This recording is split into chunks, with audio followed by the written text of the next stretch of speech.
Welcome. My name is David Sanders. I'm the 2020 president for the Unitarian Universalist Fellowship of Clemson.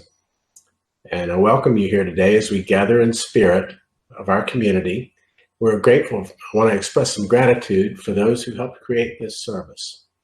Petra Bear and Elaine Faithful, who did the creative work, along with Elaine Friedendahl, who recorded the music of Paula and Jorge. Paula and Jorge, who are back with us as musicians, and Reverend Terry for leading this service. If you're visiting with us today, we welcome you. We hope that you find our community a place where you can explore your religious and spiritual interests and that it becomes your community. We invite you to go to our website at uufc.org and send us an email so we'll know who you are. Thank you for being with us today.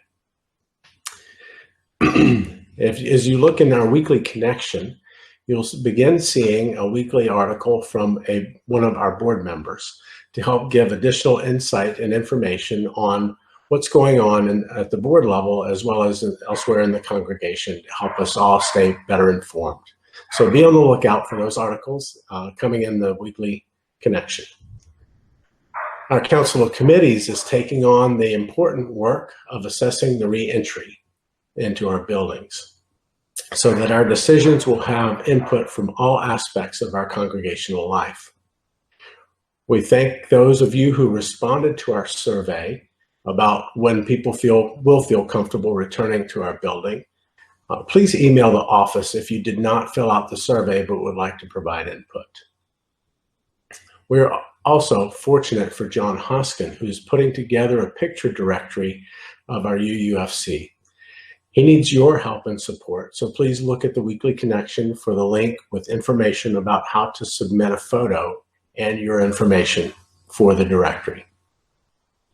Our virtual groups are continuing. Over the next month, these groups that were led by Reverend Terry will be transitioned to other members to continue leading in her absence. Stay tuned for farewell activities that will honor Reverend Terry's ministry here. Let us now take a moment to release any thoughts that distract us this morning so we can be fully present. We gather in spirit today, aware that this community exists because of the love and care each of us offers one to the other. Our gifts of laughter, creativity, hard work, commitment, and vision make a difference. So today we gather in a spirit of gratitude because not one of us has all the gifts necessary to build a community. Our gratitude is overflowing for the patience, the ability to speak truth and love, the ability to try new thoughts and actions, to listen to new ideas, to receive love and care and compassion. So we move into our service. As we move into our service, let us hear our music for meditation, which begins with the words, "What gifts can we bring? What present, what token? What words can convey it, the joy of this day? When grateful we come, remembering, rejoicing, what song can we offer in honor and praise?"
light the chalice of our faith.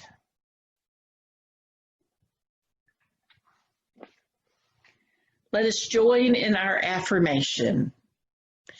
We gather together in a spirit of love with justice as our guide. This is our chosen covenant, to dwell together in peace, to seek the truth with freedom, and to care for one another.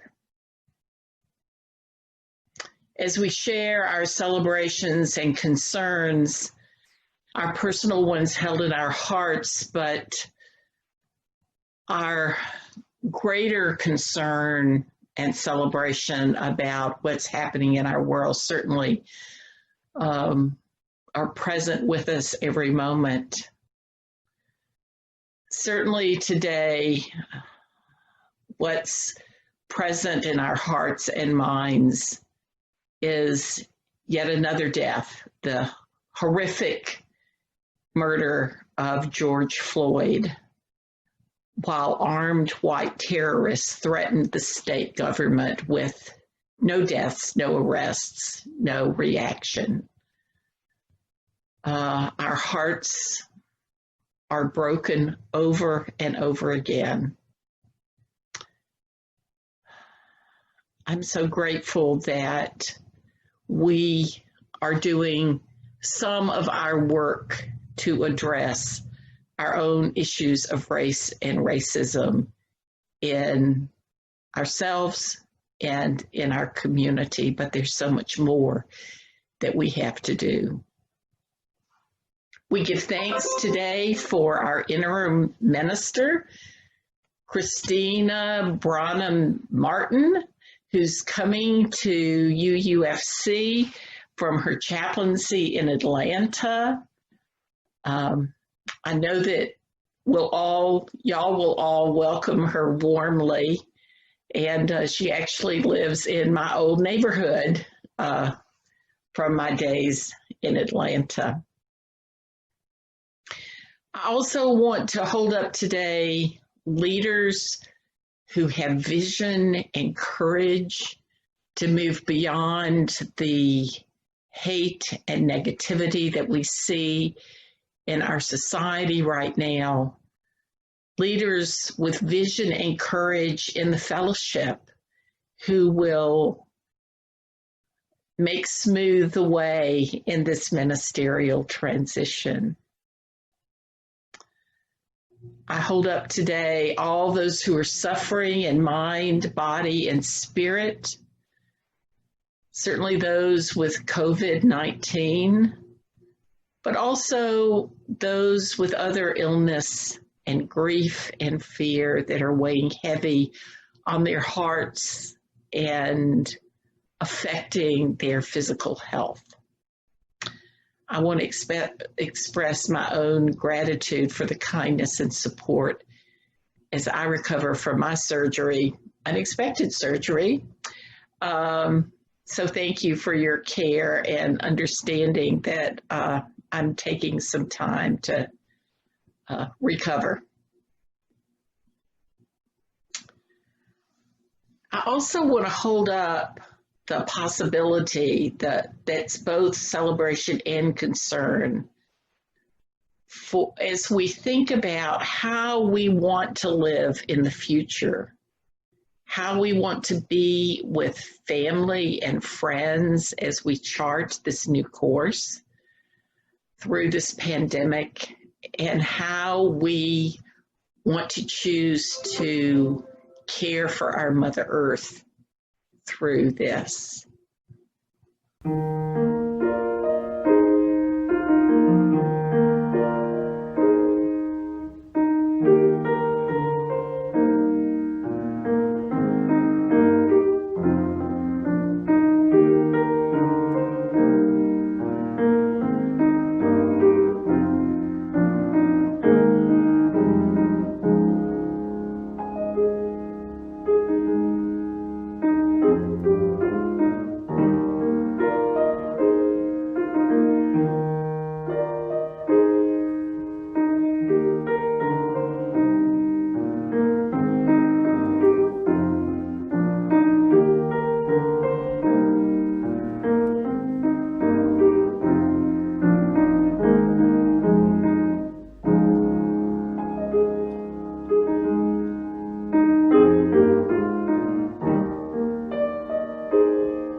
The hymn you just heard, For All That Is Our Life, is one of my favorites because when I'm forgetful about all the gifts that I have in my life, it reminds me to be grateful. Today, as I share my last full service with you as your settled minister, it's appropriate that this Sunday is also volunteer recognition because I couldn't have been in ministry here without the generous offerings that each of you have given. When a minister comes into a congregation, she or he comes with trust that the members of the congregation will share the ministry of that community with their professional leadership. Even though ministers are often expected to do an incredibly wide range of activities, no professional minister can be successful if the members of the congregation don't share that ministry.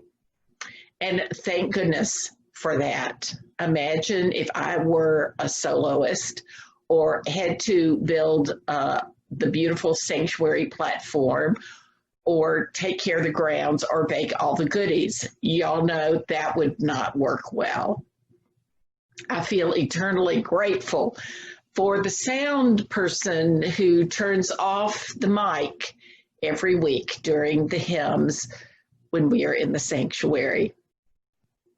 The truth is that ministry covers the breadth and depth of human relationship and engagement in the world. Dillman and I were both privileged to know the Reverend Dr. Gordon McKeeman. Gordon wrote my favorite, beautiful explanation of ministry. It speaks to the powerful and profound ways that we touch each other's lives, sometimes without even realizing how important we are to those around us, because the smile we freely offer, or the snacks you baked for those of us with food sensitivities, or the time that you patted the chair next to you so somebody knew they were welcome to sit there, or the time you checked to see how someone was doing. All these simple acts of kindness mean more to people than you could possibly know. Gordon McKeeman titled his reading, Anyone's Ministry.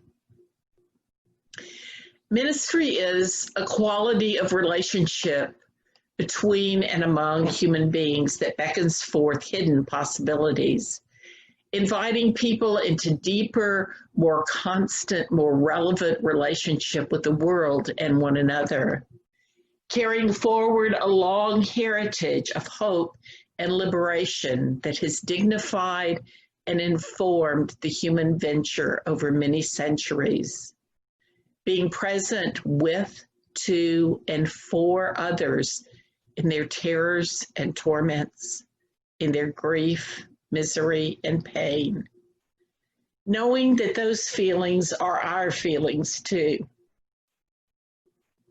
Celebrating the triumphs of the human spirit, the miracles of birth and life, the wonders of devotion and sacrifice, witnessing to life-enhancing values, speaking truth to power, speaking for human dignity and equity, for compassion and aspiration, believing in life in the presence of death, struggling for human responsibility against principalities and structures that ignore humaneness and become instruments of death. It is all these and much, much more, all of them present in the wordless, the unspoken, the ineffable.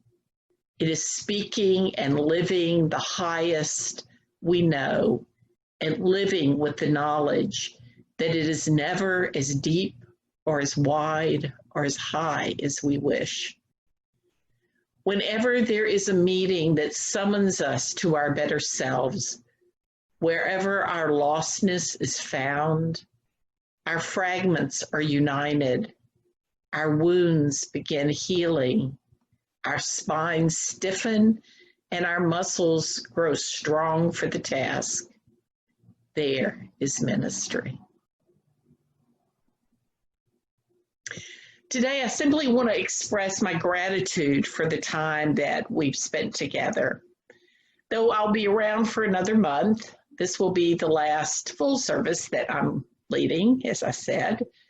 I wanted this to be the service because today we honor all the ways that our members and friends volunteer to create our UUFC community.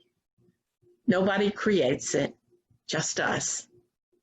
This is what Gordon McKeeman meant about sharing the ministry of the congregation.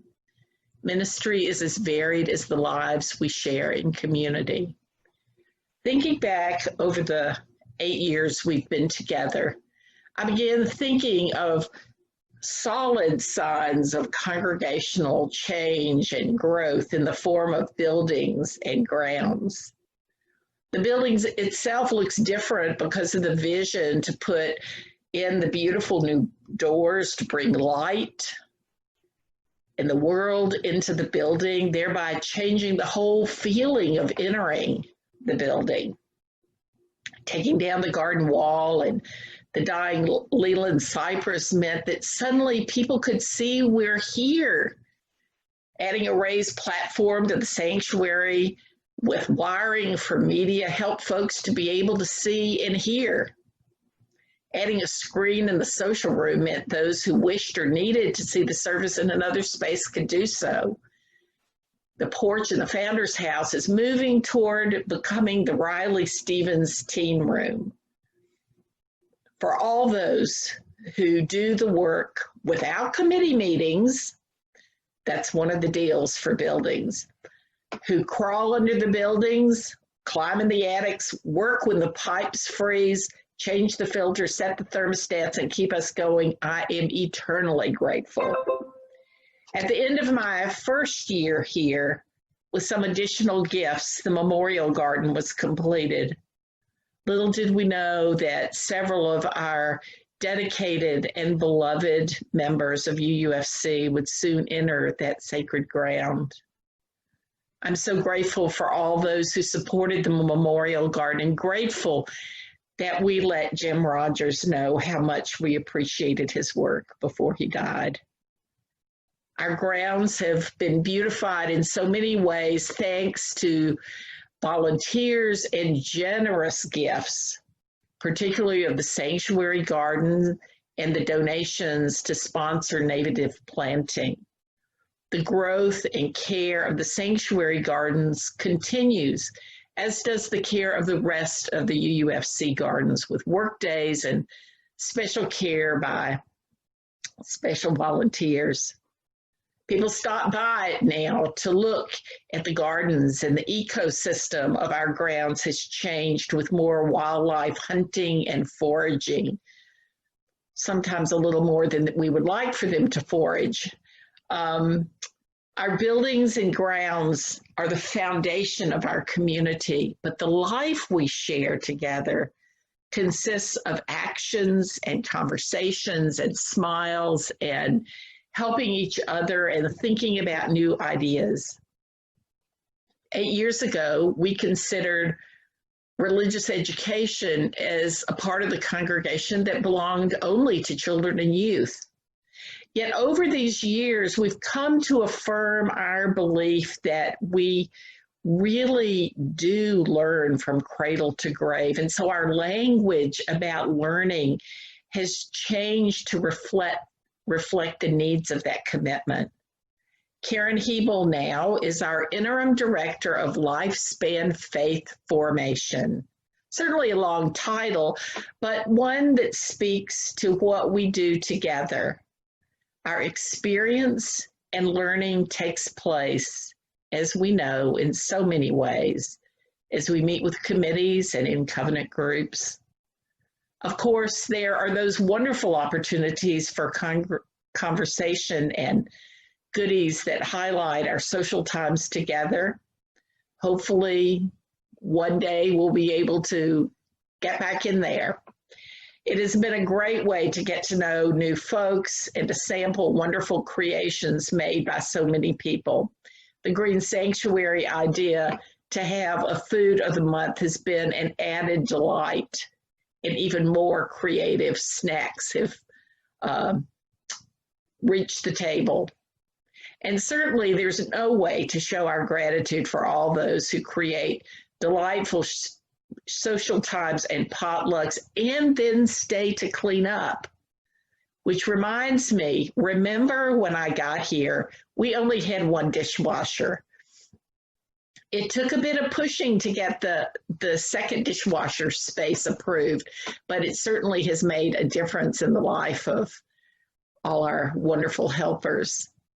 One of the blessings over the years has been creating services of worship with a wide-ranging group of people who brought such thoughtful topics that we could explore. And our planning process has brought many new, diverse ideas for us to weave into worship and the choir. What a dedicated group of people who give so generously of their talent week after week. Music touches our souls in ways that words cannot, and they make our services richer and more meaningful. And I know that we need to continue to express our gratitude, not only for them, but also our pianists, Corey and Paula, and Jorge's beautiful guitar music. We're so grateful for all of you. I also have great gratitude for all the people who work in meaningful, quiet ways that make a huge difference, counting money, greeting, welcoming, organizing events like UU and adult faith education. I could go on. Thank you for giving of your gifts and your open-heartedness.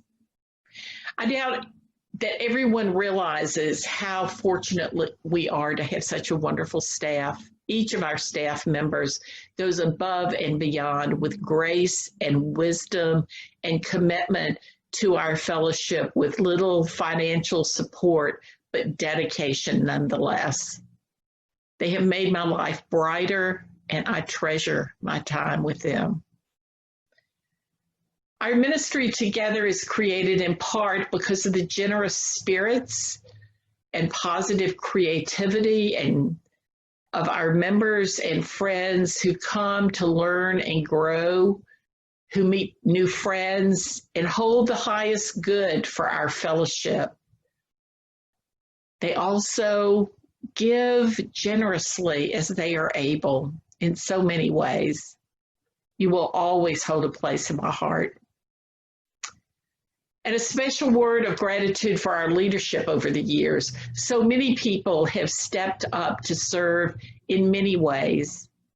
Dealing with the ebb and flow of congregational life is not always easy.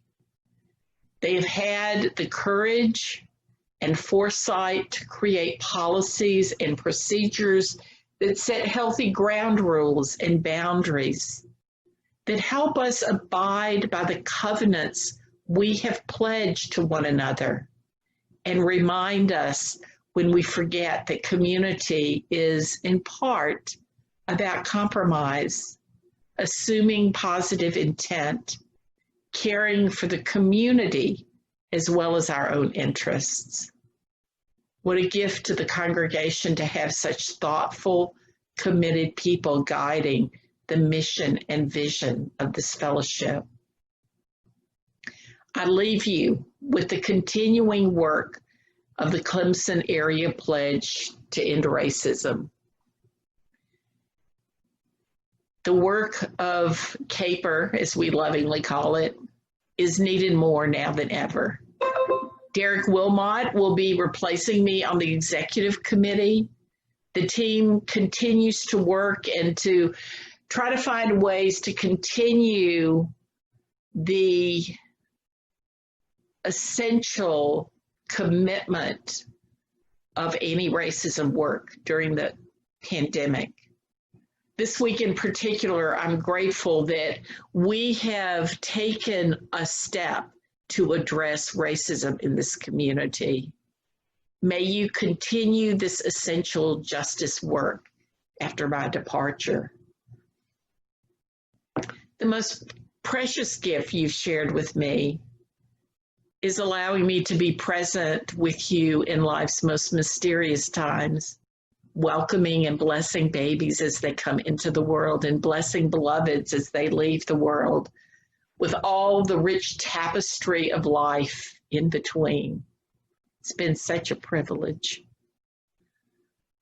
Our leave taking will not be what I had hoped. You know, I always love to hug on folks.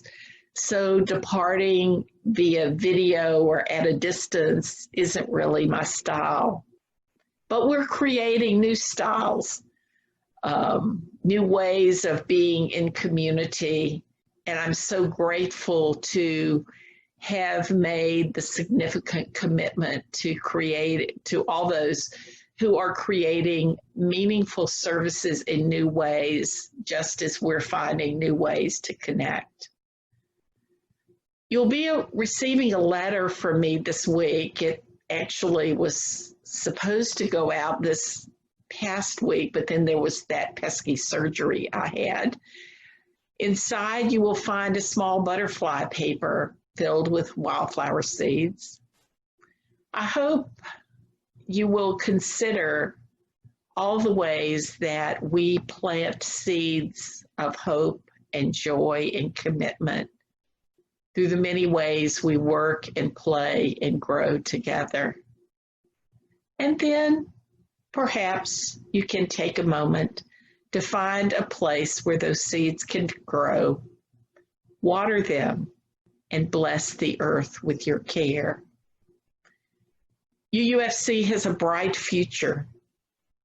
I know there will be a farewell in July, so I hope I'll be seeing many of you from afar in some shape or form,